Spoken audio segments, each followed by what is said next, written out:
Good afternoon, everybody. Eddie Webb. We're here at the new Media Lab at Mesa Community College. Super happy to have our guest today from our world-renowned math department, Roxanne and Jennifer, and I'm going to have them introduce themselves. Hello, I am Jennifer Caldwell, and I teach in the math department here at Mesa Community College. I think this is my 19th year. I believe so. Prior to being here at the college, I taught high school and junior high math for about 6 years, but just fell in love with the college atmosphere. I started teaching here as an adjunct about 18 years ago, and then I got my full-time job and have been here ever since. So thank you for having me. Welcome. I'm Roxanne Klassen. I have been teaching in the math department since adjunct 2001. And then I started full-time in 2012, I believe. So I think this is my 13th year. And similarly, I taught junior high prior to this. And I loved that, but I definitely found out that the community college is where my true passion was. Yeah, indeed. Well, we thank you both for making time to come speak with us. And you want to introduce yourself, Keegan? Yeah, my name is Keegan Choffat. I teach adjunct art here. I teach video editing, motion graphics, and graphic design. And I work with Dr. Eddie Webb in the new Media Lab. Yeah, we've been here, I don't know, maybe 4 or 5 years. And my first introduction to Jennifer was back in the day when I was in film school. The folks down here found out I, took pictures, and they had me run around here with a light and cameras. I don't know if you remember me walking into your classroom. I think I do, yeah. Big bright lights. I do remember that now, yes. Taking pictures. Then she didn't talk to me for a year. She's like that weirdo dude with the camera. But yeah, we were taking all these pictures. I never know what happened to all of those pictures. They were hanging in the wall in the CTL for a while, but I was a baby, man. Like you said, how long ago that was. And I can imagine the picture in my mind now. That was a long time ago, but I do remember you had the white screen and the lights, and It was a fun time. Yeah, and I still remember one of your students going, "Oh, why are you making such a on and on?" but that was my first introduction too. Yeah. So I'm just super happy. I love math. Keegan and I were talking earlier about our journeys around mathematics, and I got diverted out of when I was getting my bachelor's degree. I wanted to go to law school, and I was taking statistics, and I absolutely loved math, and I loved statistics. But then I wrote this story, and it got published in this book thing, and it threw me off course. I ended up finishing it with an English degree. But I really love math. I love when I was starting to understand that math was a language and a philosophy, my thoughts felt more organized. You know what I mean? It was just a whole different thing than being this kind of artist guy that I turned into. And so you all have been here for many, many years. What do you love about teaching math here at the community college? Well, the reason I fell in love with it when I was an adjunct was the diversity in the classroom, because you just get all different kinds of students. You get students fresh out of high school. You have people who want to change a career. You have people who've never had a job and now they want to return to, or they want to go to the workplace and they want to get an associate's degree. And you have people from all different areas of the valley, all different types of prior knowledge. And I think that for me was what really made me find my niche here at Mesa Community College, because all those students bring so many different flavors to the classroom and different pieces of prior knowledge and different perspectives. And when they start sharing them with each other, which is another reason why I have such a collaborative classroom, is because they start to learn from each other, and they start to learn that there are different perspectives and different ways of looking at things, and then they can start to appreciate those. So I think that is the biggest thing that I do love about teaching math at the community college. The other thing that really speaks to me is that at the community college environment, we get a lot of students who say, I've never been good at math. I'm not going to be good at math. I just have to check this math class off on my list of classes before I can, get my certificate or my degree or whatever I'm doing here. And I think by getting these students to collaborate with each other and having a student-centered classroom, they realize, hey, I can be good at this. I just needed some guidance. I just needed some help. I just needed some support. And I love teaching them that there's no such thing as a math person. They come to us a lot with that mindset that if you're not a math person, you're never going to be a math person. And I always joke with them. I say, well, you know what you have to do to be a math person? And they say, what? I said, are you a person? And they're like, yeah. And I say, are you doing math? And they say, yeah. I'm like, there you go. You're a math person. So I think it's getting people to realize their potential that they never thought was in there.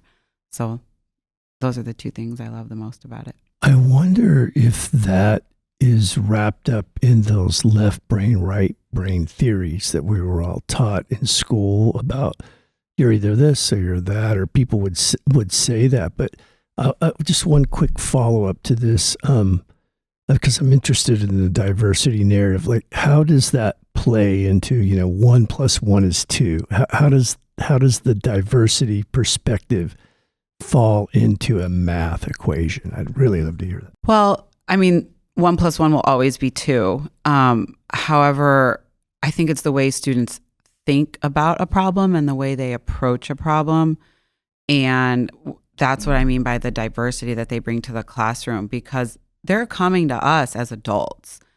And I know the classes I teach the co-requisite intermediate algebra and the co-requisite college algebra class. So those classes are for students who they need these college level math credits, but they have a lot of holes and gaps in their fundamentals.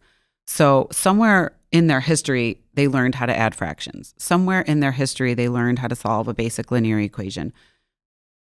Did it stick? No. That's why they're in my class, because they need these gaps filled. So they come to us with different perspectives of how to look at a problem, and they can share that with each other, or they can realize, hey, this is the way I remember it. However, that way isn't really helping me right now. So I need to look at a new way. And then they can learn that from other students in the class. They can learn it from me. They can learn it from the tutors. So I just think it's everybody's different point of view, realizing we can all approach the same exact problem from 3, 4, 5 different angles and still get the same answer. And I always tell students, like, I'm not the only expert in the room. I am not the only person you can learn from in the room. I said, I can explain something one way, and that might resonate with 60% of you. And the other 40% of you might hear a little bit of what I say, but then that sparks something else in your mind. And then you explain it to your group members, and that's what helped them. So I think it's the diversity of just the way we process information and the way we look at a problem and what we're bringing from our prior knowledge. And so not only diversity as in like walks of life and, things like that, but also just the way we think about things. And then when you get students to share that with each other, that's when the magic happens. Yeah. So a true learning environment, a learning community that fuels itself. Roxanne. So for me, really what I love most about teaching the community college is being able to open doors for students, really provide them new opportunities, because a lot of students, like Jennifer said, come with these ideas of they're good at math or they're not good at math, whether it's that left brain, right brain idea, or if it's messages that they've been given through the K-12 system or in their home life where, oh, sorry, you didn't get the math gene. Dad's the one who's good at math. I'm not good at math. Or, sorry, you have some sort of learning disability. You're not going to be able to learn these things. And I think when they're at the community college, it's the first time they really can take ownership for their learning and be allowed to say, I just didn't know it yet. I didn't know that there were other ways to think of things in that K-12 system or in their family. Maybe this was the way that it was expected of them. And you were just trying to get through because you were never going to be good at it. But at the community college, like Jennifer said, is we're able to open those doors and say, you should do it for you. And you can look at things in a new way. And there's no limits. A lot of students I teach the liberal arts math, And so I don't have math lovers in my class. I have students who picked their degree by how little math they needed to take. And then when they see all the opportunities they could have, I say, now maybe that door is open for you to do what you choose instead of limiting your opportunities. So for me, it's that exploration of their own learning and taking ownership of what they're able to do. Because let's be honest, I'm teaching a product. I'm selling a product nobody wants to buy. It's the one subject that everyone in the world is okay saying, I'm bad at this. Any other subject, there's a stigma about saying that you're not good at something, but not math. You can say I'm bad at it, and everybody's like, oh yeah, it is bad. So it's nice that we can reframe it for them and say, you can do it. If it's what you want to do, then go for it. So I love that opportunity that the community college has. That is awesome. And I wrote those 2 textbooks over there around English learning. And my favorite subject is learning disability. So I was told, you have a learning disability. And then I grew up and found out I don't have a learning disability. You have a teaching disability. And once I had, again, when I was at the bachelor's level, I had 2 professors say, we want to do this study with you. And they did. And what they told me was I was a global learner. And once I knew that, I would actually tell professors I'm a global learner. So I don't learn by linear memorization. I got to feel it and process it and interact with it. And then I'll never forget it. And so it sounds like this is what you guys are doing. You're creating environment for all learners and not just the one-way street. I absolutely love that. I want to hear more about it too. So you've both built a reputation for being creative, student-centered math instructors. How would you describe your teaching philosophy? Math is one of those things where it's a universal hidden language where you can just kind of predict things without actually having to do them. And do you explore any of that? Do you explore some of the more mystical parts of math, or the importation of zero from India? Any of the Greek books? I do not in my classes. I know that for sure. We do a lot of exploring, don't get me wrong, of the whys and the hows and the mystery in some mathematics. But that kind of goes back to the diversity students bring to the classroom. A lot of them think math was made up.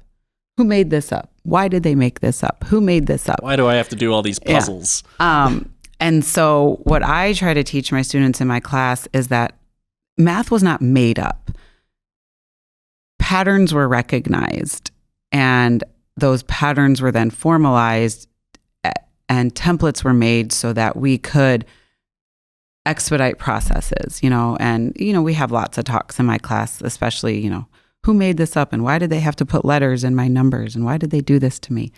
And I just talk to them about how, it's kind of the idea of a function. Once you have a function built, it's like you have your template. All you have to do is put something in and something comes out. It's like your toaster oven. Like you want a bagel, you put the bagel in, the bagel comes out toasted. It's like you don't want to have to do such a long, laborious process to toast your bagel. You pop it in, it comes out toasted. And it's kind of like how I talk to them about inputs and outputs of functions, things like that. But I think back to the question, I think I deviated a little bit. So student-centered. I think my main thing is I want students to realize that they're in charge of their own learning. They're responsible for their own learning. I am there to provide them with the opportunities to learn everything that they need to learn. But I can't just open up their head and pour it in. They're not just passive recipients of knowledge. They have to engage in the process. And we often talk about, one of the things I do with them at the beginning of the semester is I said, just tell me something in your life you're good at or you're passionate about. I said, it could be anything in your life, and a common example of this, I play the guitar, or I'm really good at sewing, or I'm really good at cooking, and I say, or, I had this one woman was I don't think she had ever worked in the workplace, but she, wanted to get a degree because her kids were grown up. And she's like, I'm really good at being a mom and running a household, And I'm like, well, how did you get to be so good at that? And, the cooking or the guitar, they're like, well, I tried a bunch of things. It didn't work. It didn't sound good at first, or it didn't taste good at first. So I changed something. I tried something else. I watched a video. I asked a friend. I asked my family to help me. I'm like, okay, can you do that with mathematics? And they're like, well, I don't know. Can I? I'm like, what happens if you make a mistake with a recipe? They're like, well, you throw it out and you try again. I'm like, okay, same thing with math. Because a lot of times in math, the students think they make a mistake, they're done. I'm never going to be that math person, right? I didn't get that math gene. And so what I tell students is we celebrate our mistakes in here. If you make a mistake on your paper, I don't want you to crumple it up and throw it away. I don't want you to erase really, really hard so no one ever sees it. I said, cross it out. Do it again right next to it. Compare what you did the second time, and don't hide it. It's okay. We all make mistakes every day. That's how we learn. Would you have learned how to make the best chocolate cake in the world if your first chocolate cake, wasn't that great and then you didn't change a few things? So I think my main thing is I want them to realize they're in charge of their own learning in a way that they can control how far they go with it. And it's okay to make mistakes. It's a safe place in the classroom. That's how growth happens. If everything else in their life, if they never made a mistake, they never would have gotten better.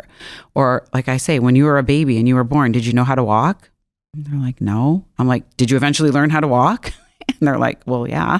I'm like, same thing with math. You said you were never good at math. You're never going to be good at math. You've just got to try. When you started to learn how to walk, did you fall down a bunch? Well, yeah. Did you get back up? Well, yeah. Okay. So I try to instill that in them, that the classroom is centered around them. It's not for me to just spew out as much as I know about mathematics to them for 50 minutes or 75 minutes. It's about giving them opportunities to explore it, immerse themselves in it, and practice it until they start to recognize their own patterns. So I think that's my biggest piece of my philosophy. And Roxanne, how does that influence your grading? You know what I mean? Because that's the worst part of our job, as far as I'm concerned. The grading. Well, how does that? How can you? Like you have the person that. How do you measure effort and stuff? Right. That's a great question. So, and probably the age-old question to teachers in general: how do we grade authentically? Right? How are we really seeing what students have learned, where they have moved from? Because we all don't start in the same place. And one of my things is I do a lot of project-based grading. So, and in math, that seems strange to a lot of people, but having the students really go through the math and apply it to, like I said, I teach the liberal arts and I also teach future educators. So sometimes my students don't know why they're learning the math, right? How does it apply to graphic design? How does it apply to theater? How does it apply to English or any of these subjects that maybe you don't see math on the surface? And so one of the projects is they have to do an investigation. We're learning statistics now. How is statistics applied in those areas? You want to be a social worker. What does statistics have to do with it? And they have to write a problem and solve it using that. So that makes it more authentic in grading. In my teacher education courses, we do oral exams. An oral math exam. It's extremely intimidating to them in the beginning, right? They don't want to do it. And I say, this is going to be your job. Explaining math is going to be part of your job. And as soon as they do their first one, which we do plenty of practice before we do an exam, right? They make videos for each other on discussion boards, explaining math, and then giving each other critical feedback. Not criticizing the person, but criticizing the mathematics. Like, I don't agree with your answer because of this. And then when they do the oral exam, as soon as they've done one oral exam with me, they're like, let's not do any Canvas or paper pencil tests ever again. Let's just do an oral exam, because it becomes a conversation and they are learning from it instead of forgetting whatever they just took on the test after they take it. One of the most critical practices is oral test rather than the pencil. I can, in my brain, I can make all of them equal somehow. And that was a cultural thing too. And so then they're like, well, we're going to do these tests, but you're going to do oral exams, not written exams. I got straight A's ever since. You know? But I have to tell my teacher that and explain. And Some are open. Most were I was very lucky to have teachers that were like, no problem. I'll accommodate that. You mentioned math and theater. It sounds like you do the oral exams to make sure that they actually conceptualize, not accuracy per problem, because that's traditionally you get 90% of the problems correct. That's a 90. But if you're testing for actual understanding, you can have better real-world application, like foot candles, which is a unit of measurement of light that it's kind of a ballpark measurement, but essentially a foot candle is used in theater and film. One of the core things is the amount of fall off of photons the further away you get from a light source. And so you'll need to stack multiple light sources in order to not have that fall off and have an even lighting across the stage. Pulley weights, you're putting those 25 and 50 pound tungsten bricks on pulleys, and you need to change the differential of you put this on and then that goes up, and this because you're changing things when you get a pulley involved. Yeah, so my students at first are very nervous on, I don't know how this applies to it. And so then we dive a little deeper, and I say, well, I don't know a lot about theater. That's not my, area of expertise, but let's just talk about it. Let's do some research. Let's talk to our amazing librarians here at MCC, see if they can help us do some research.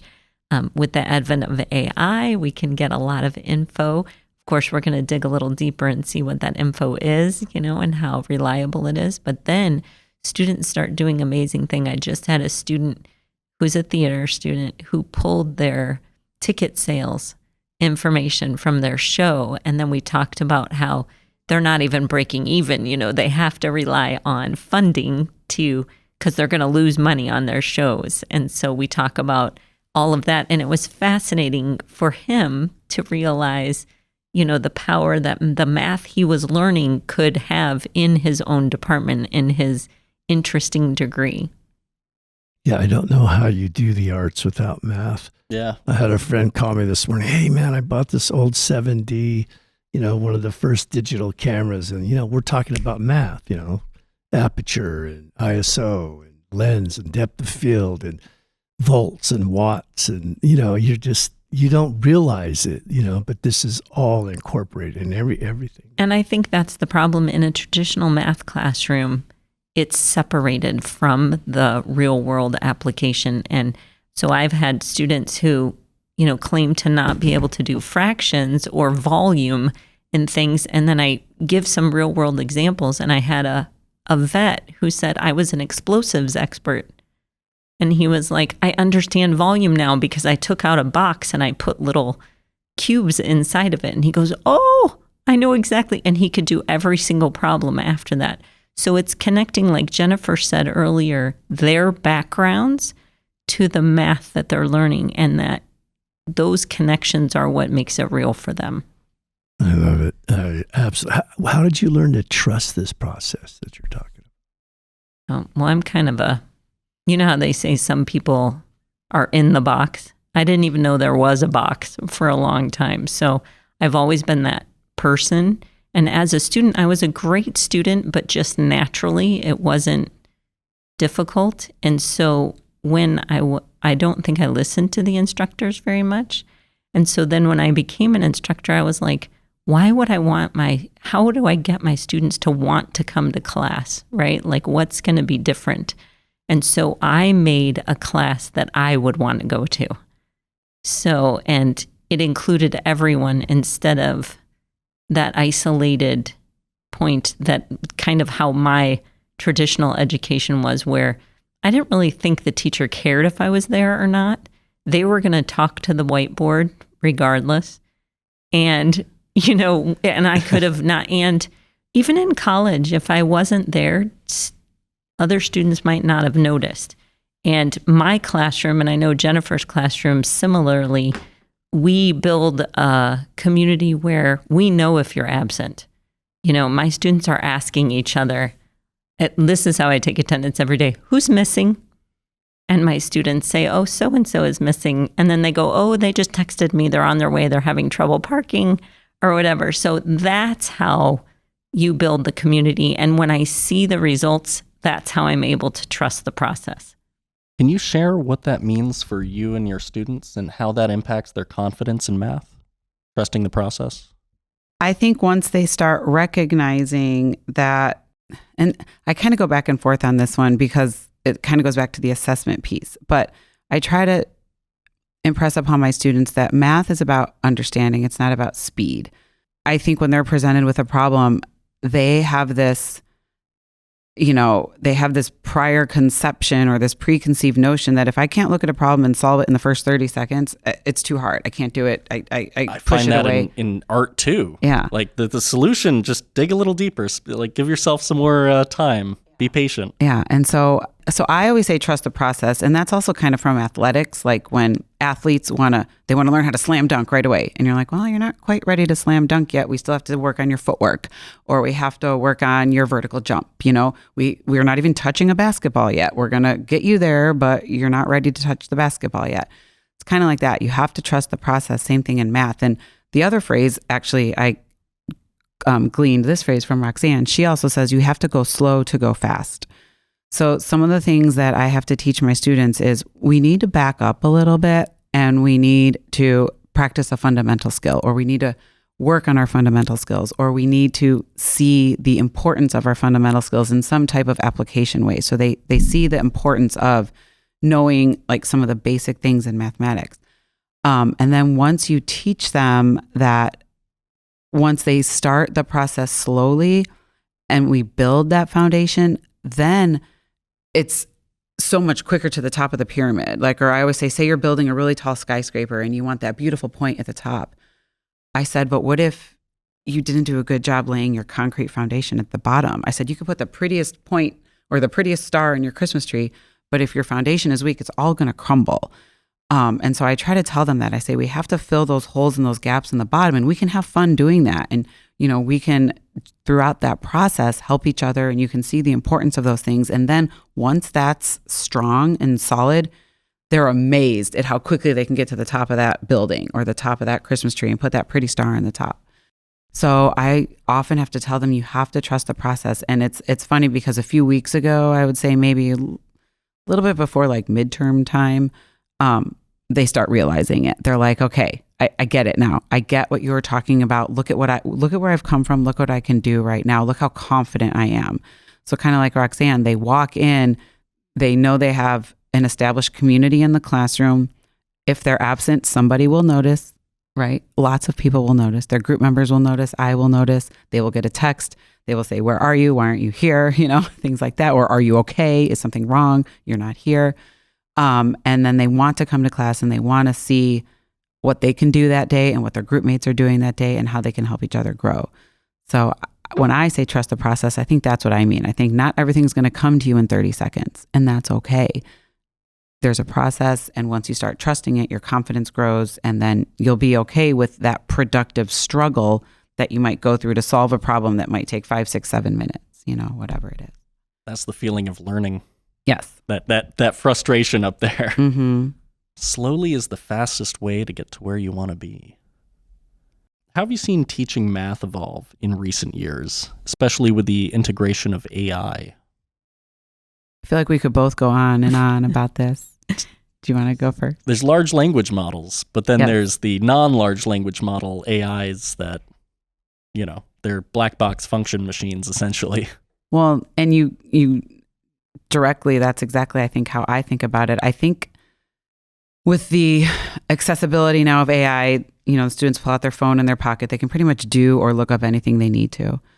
So I think it's, for me personally, and I have a feeling Roxanne's kind of the same way, but I'm sure she'll have, more to glean on this. But I think it's taken my focus away from teaching procedures and calculations and computations, and it's more about the understanding and the furthering of a concept and your critical thinking skills and your conceptual understanding.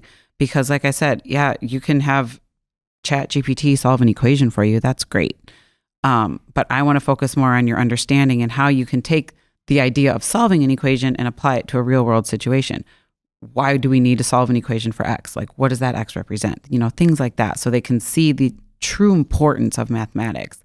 So I think it's shifted the problems I use in the classroom, and it's shifted the ways I assess my students. I don't want to assess them on something that Google can tell them or something that ChatGPT can tell them the answer to. Why would I do that? I want to assess them on something where they have to create genuine understanding and really explain their answer in a way that AI can't do for them, because AI can't do the human thinking. AI can do the calculations for them, and that's great, but so can a calculator, So I think it's kind of shifted our focus on what we want students to walk out of class with, not just a set of skills and procedures, but a general acceptance that, hey, I can problem solve my way through a problem. I can productively struggle and not get, I'm not going to say they don't get frustrated, but I don't think that if I struggle, that equates to something bad. Struggling is good, and I can take any situation in my life and apply that productive struggle and come out happy and more confident on the other side. Yeah, for me, I've always leaned into technology. Remember, that box isn't really there. So I'm always the one who's like, oh yeah, I'll pilot that. Oh yeah, I'll do that. Oh yeah, I'll do that. So that's never been a problem. But with AI, just like the students, I did not become an instructor to become a policeman. That's not my goal. I want my students to learn. So I'm not going to forbid AI. I'm going to talk about it. I'm going to discuss it. I'm going to use it in my classroom. I'm going to show them how I've leveraged AI in my planning for them, because I don't know the applications in every single degree program. So on day one, I have my students tell me not just their degree, but what job they want. And then I build my problems around their interests. And AI helps me do that. And then we dissect them, we talk about them. And yes, it can do some procedural things, but a lot of my students are still trying to find their way. What do they want to do? They don't know. And I said, let's just look up jobs that are available. And almost every job that was available had the word analyst in it. What's an analyst, right? There's an analyst in everything. Well, what does that mean? Are they computing things, or are they communicating the results of something to someone else? And so we talked about that a lot. So they get a little bit frustrated because they're at the boards every single day. And I say, perfect, now write a sentence as what your answer means. And they're like, this is not English class. Why am I writing sentences in here? And I say, well, the whole reason to learn math is to communicate math to someone else. If you can't do that, it doesn't even matter what you did. So for me, I really lean pretty heavy into AI. And I have found the more I lean into it, the less my students rely on it for their answer. And also, since I'm familiar with it, I can recognize it fairly well. And my students just own up to it. They're like, I couldn't figure out how to do it, so I used AI. And I say, great, now how can we go from there? How can I help you further understand it? So that's kind of what I think. But it's definitely changed, and it's still changing every day. Yes. I relate with that statement you made. I love trigonometry. I can't stand writing proofs. For sure. I'm not sure who does like writing proofs. I do. Do you really? I do. Oh, I like to have a reason for something. Well, I think your students are very fortunate to have you in the classroom. I just love this conversation. And I couldn't agree more on many, many fronts here. So this class is an English 102 class, but we have a chess board, a checkered board, a Scrabble board. We have sound stages. We have all this, and to integrate the larger perspective of learning. So it puts language, we call it modernizing the written language. And my approach to AI is the same way. I come in here, I'll throw papers up and chat. Why be afraid of it? Mm-hmm. Let's get it out on the table. It's a tool. And let me show you the limits of the tool, where it's necessary for a function. Or let me show you where, is that really what you want to do? You don't really want to participate in your own learning, your own writing, your own critical thinking, And you're right. Once you kind of put it out there, it sort of does, the power of it dissolves back into what it is, a tool. Exactly. It's just a tool. That's it. It isn't the answer for, whatever. But I just think the way you all are approaching learning must be very, very exciting for your students, and very fortunate to have you here. So looking ahead, if you could inspire faculty or students with one key takeaway from your journey, what would it be?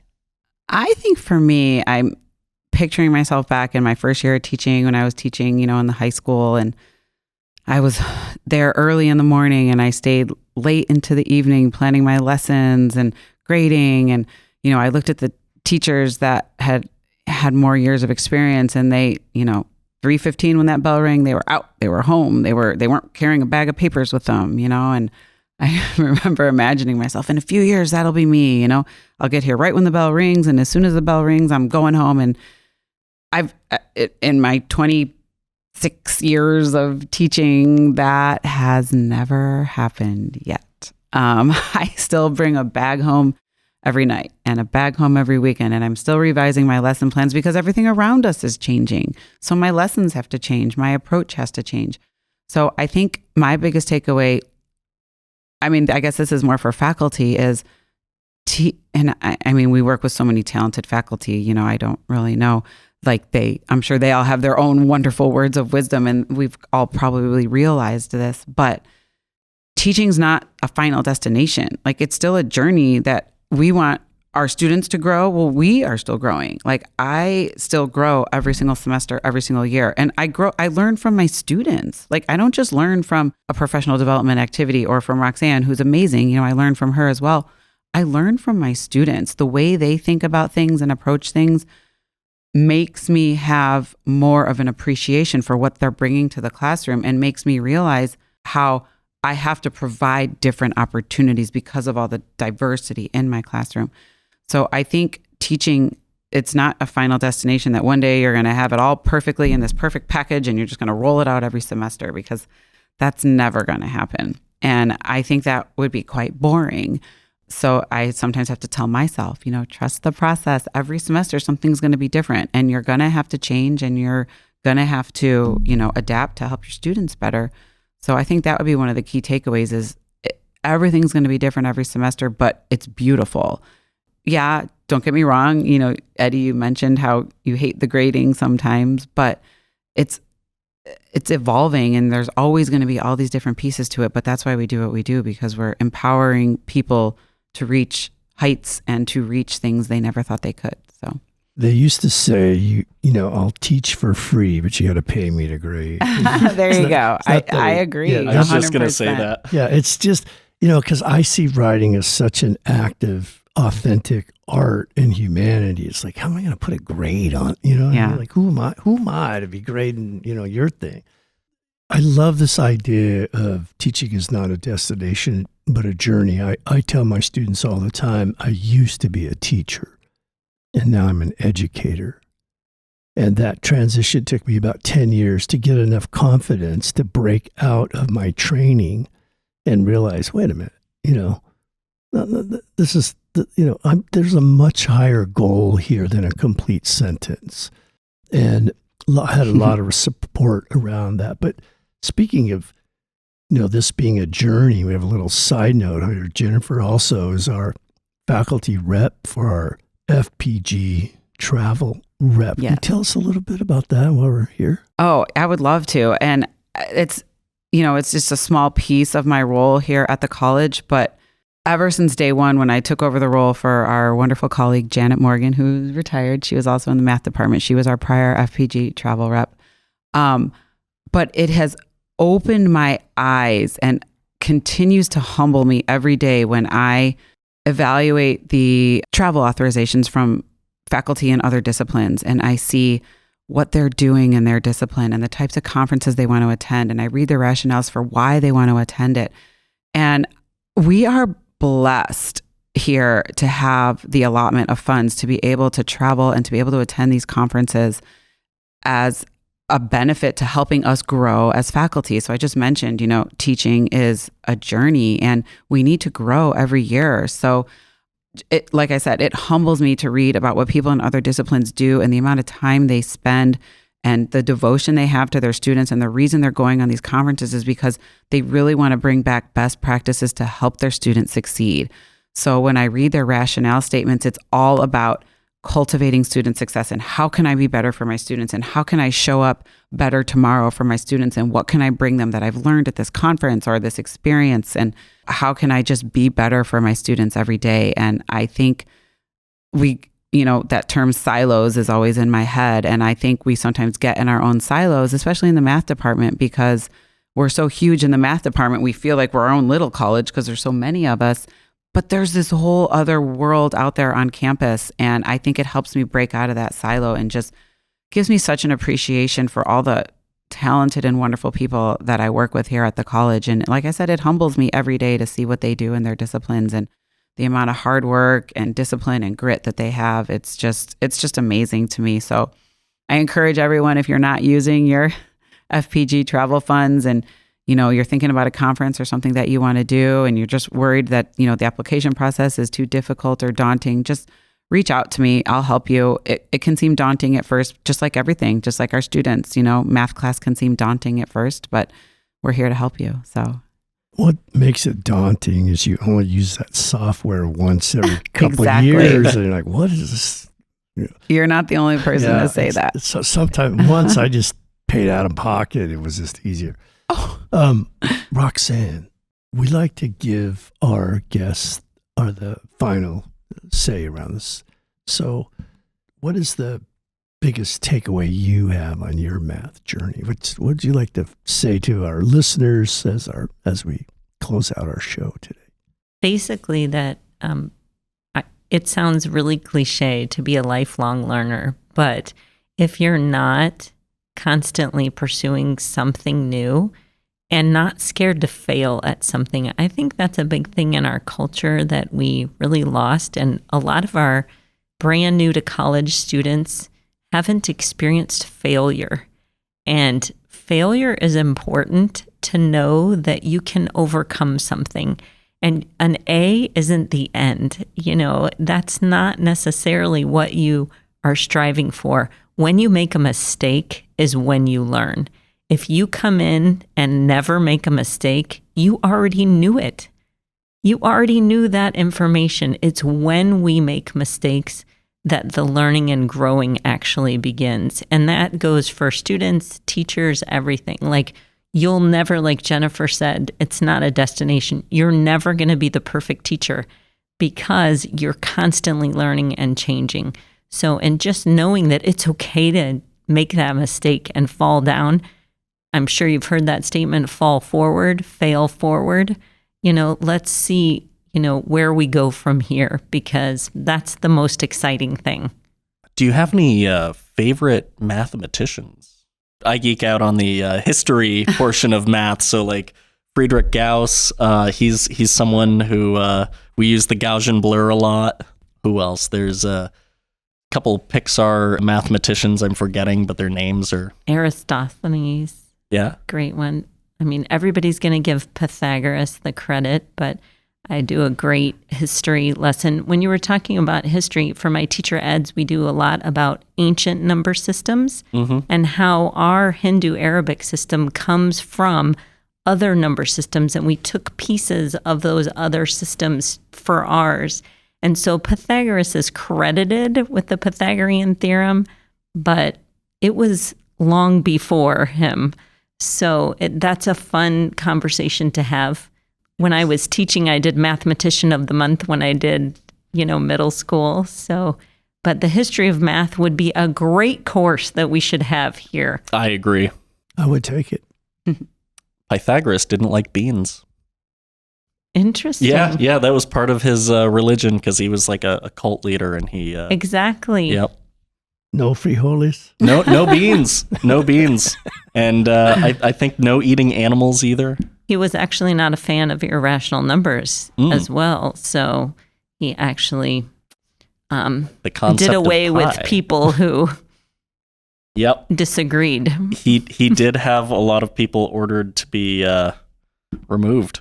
There you go. From from the planet. Yeah. Correct. And they took their beans with them. Yeah, they had this little thing called beheading, I think. He had a whole cult. Yes. And now we think of him as the triangle guy. Wow. Who invented the zero? I think you did. The Indus Valley No. River civilization?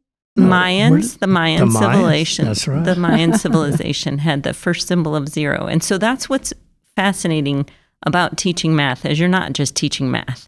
Ancient mathematicians were philosophers most of the time. So there's a huge connection. So when I have students who are saying, I'm actually studying philosophy, I'm like, well, that's amazing, because that's what we're talking about in here.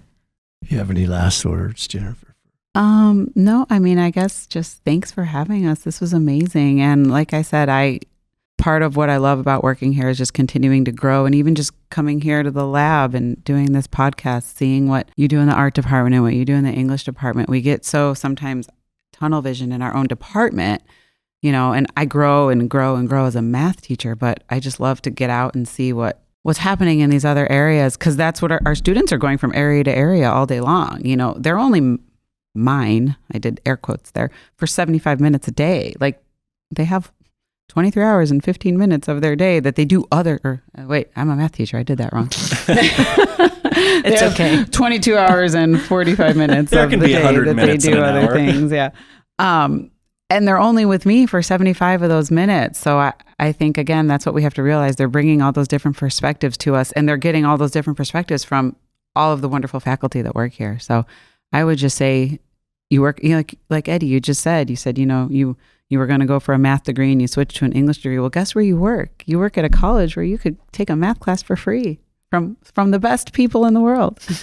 So that's what I love, is just the opportunities awarded to us as faculty here. Yeah, indeed. I mean, I actually went through film school at Scottsdale Community College, so I've taken advantage of that. And That's awesome. some other courses. I really appreciate you guys coming here, and to our listeners, to faculty, staff, and students, drop into the math department and look up Jennifer and Roxanne and see about taking some classes from them. You'll really enjoy them. So we want to thank you for listening. In my dad's language, they say, "Ayaski yaria hiliga dona da gohan I wada." Take care of each other out there. We are all we have.